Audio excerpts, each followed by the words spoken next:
Welcome to EnglishPass Podcast, brought to you from our local studio in Vancouver. I'm your host, Tim, and today we're diving into an exciting topic: fast food restaurants. Whether you're a beginner or intermediate learner, in this podcast we're helping you level up your English listening and reading skills. And before we get started, let me tell you that the sponsor of this episode is TypeFit, keyboard typing practice and learning platform. Now let's talk about the weather in Vancouver on Wednesday, January 21, 2026. It's currently -1 degrees Celsius, which is about 30 degrees Fahrenheit, with clear conditions. The sky is clear and the temperature is -1, so it feels like the sun is working today, but the heater is definitely broken. Today, we're exploring something really interesting: fast food restaurants. This is a fantastic subject for English learners because it covers a lot of practical vocabulary and real-world situations. So let's dive right in. Fast food restaurants, which are often called quick-service restaurants in the business world, are dining establishments that focus on preparing and serving food with incredible speed and efficiency. The primary goal of these restaurants is to provide a meal that is consistent, affordable, and ready almost immediately after a customer places an order. Unlike traditional sit-down restaurants where a waiter takes your order and a chef prepares a meal specifically for you over 30 or 40 minutes, fast food relies on pre-prepared ingredients and a highly organized kitchen system. This system allows the restaurant to serve hundreds or even thousands of people every single day. Have you ever wondered how your burger can be ready in less than 2 minutes? It is because every step of the process is planned out like a factory assembly line. The history of fast food is quite fascinating and began much earlier than many people realize. While we often think of the 1950s as the golden age of the burger, the story actually starts in the early 1920s. In 1921, a company called White Castle opened in Wichita, Kansas. At that time, many people were afraid to eat ground beef because they thought it was unsanitary or dirty. To change this perception, White Castle designed their restaurants with white metal and stainless steel to look clean and clinical. They also allowed customers to watch the food being cooked right in front of them. This created a sense of trust. White Castle is credited with being the first real fast food chain because they used a standardized system where every burger was made the exact same way every time. Standardization is a key concept in this industry. It means that no matter which branch of a restaurant you visit, the food will taste identical. If you buy a cheeseburger in London, it should taste the same as one you buy in New York or Tokyo. This leads us to our first major vocabulary word: franchise. A franchise is a business arrangement where a large company allows an individual person to open and run their own branch of the restaurant.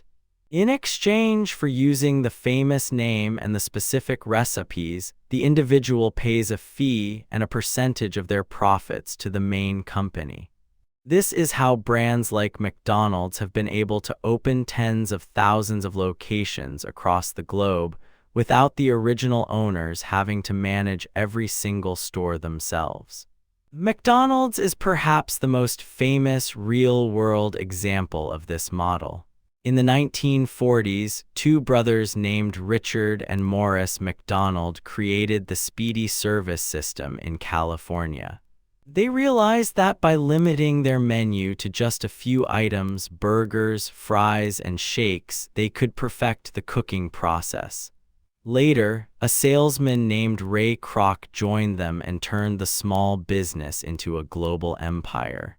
Today, McDonald's serves millions of people daily and has become a symbol of globalization. However, they are not the only ones. Consider KFC or Kentucky Fried Chicken. This restaurant was started by Harland Sanders, who became famous for his secret recipe of 11 herbs and spices. He used a special piece of equipment called a pressure fryer to cook chicken much faster than a traditional pan. This innovation allowed fried chicken to become a staple of fast food alongside the burger. As cars became more popular in the middle of the 20th century, the fast food industry had to adapt to people who were in a hurry. This led to the invention of the drive-thru. A drive-thru is a system where customers can pull their car up to a speaker box, place their order, and then drive to a window to pay and pick up their food without ever leaving their vehicle. This changed the way cities were designed and how people spent their lunch breaks. It made the consumer, which is our second vocabulary word meaning the person who buys and uses a product, prioritize convenience above almost everything else. If you are a busy parent or a worker with only 30 minutes to eat, the drive-thru is a perfect solution. However, the speed and low cost of fast food come with certain trade-offs. One common misconception is that all fast food is inherently bad or fake. While the food is real, it is often highly processed. Processed food is food that has been changed from its natural state, often by adding salt, sugar, or chemicals to make it last longer and taste more intense. This is why many people associate fast food with health problems. The ingredients, which are the individual food items used to make a dish, are often chosen for their ability to be frozen and shipped long distances rather than for their nutritional value. When we talk about nutrients, we are referring to the healthy parts of food like vitamins, minerals, and proteins that our bodies need to function. Fast food tends to be high in calories but low in these essential nutrients. Another interesting example is Subway. In the 1990s and 2000s, Subway marketed itself as a healthy alternative to fried burgers. They focused on the idea of customization, allowing customers to choose exactly which vegetables and meats went into their sandwiches. This helped people feel like they were making better choices for their bodies.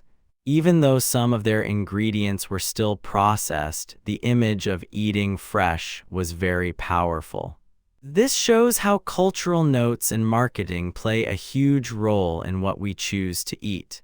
People don't just buy food, they buy the idea of health or the feeling of a quick reward after a long day.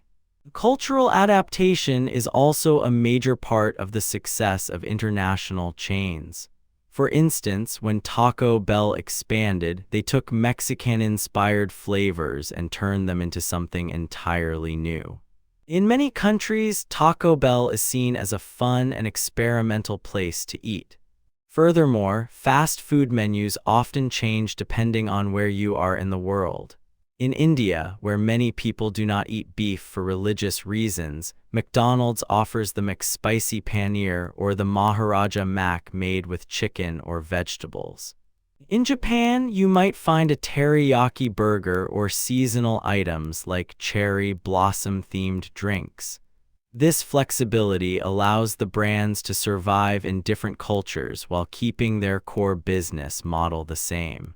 In recent years, a new category has emerged called fast casual. This is a middle ground between traditional fast food and a full-service restaurant. Real-world examples include Chipotle Mexican Grill or Panera Bread. These places offer the speed of fast food, but they focus on higher quality ingredients and a nicer dining environment. You still order at a counter, but the food is often made with more fresh produce and fewer preservatives. The fast casual, our next vocabulary term, segment has become extremely popular with younger people who are willing to pay a few extra dollars for a meal they perceive as being healthier or more ethically sourced. Technology is also changing the way we experience these restaurants. Today, you might walk into a store and use a large touchscreen kiosk to order your food instead of talking to a human being. Mobile apps have also become essential. You can order your food while you are still at home, pay for it through your phone, and have it delivered by a third-party service like Uber Eats or DoorDash. This has created a gig economy around the fast food industry, where thousands of drivers spend their days moving food from kitchens to front doors. As we look toward the future, the industry faces many challenges and questions. One of the biggest issues is sustainability. Because fast food relies on speed, it creates a massive amount of waste from plastic straws, paper wrappers, and cardboard boxes. Many companies are now trying to find ways to use biodegradable packaging or to reduce their carbon footprint. Another trend is the rise of plant-based meats. Brands like Burger King have introduced the Impossible Whopper, which uses a patty made from plants that is designed to taste exactly like beef. This is meant to appeal to consumers who are worried about the environmental impact of raising cows or who want to reduce their meat consumption for health reasons. Fast food restaurants are much more than just places to get a quick burger. They are complex machines that involve global logistics, psychology, and constant technological innovation. They reflect our modern lifestyle, always moving, always looking for efficiency, and always craving something that tastes familiar. Whether it is a coffee from Starbucks or a taco from a local chain, these businesses have shaped the way the world eats and will likely continue to evolve as our tastes and values change. Understanding how they work helps us make more informed choices about what we put in our bodies and how we spend our money. And it gives us a window into the fascinating history of how we became a global society of eaters. And that's all for today's episode of EnglishPass Podcast. I hope you found this helpful. Remember to practice what you've learned and don't be afraid to make mistakes. That's how we improve. If you enjoyed this episode, make sure to subscribe and join us next time. Let me remind you that the sponsor of the episode is TypeFit, and I suggest to check the link at the description. I'm Tim, and I'll see you in the next episode. Until then, keep learning and keep growing. Goodbye.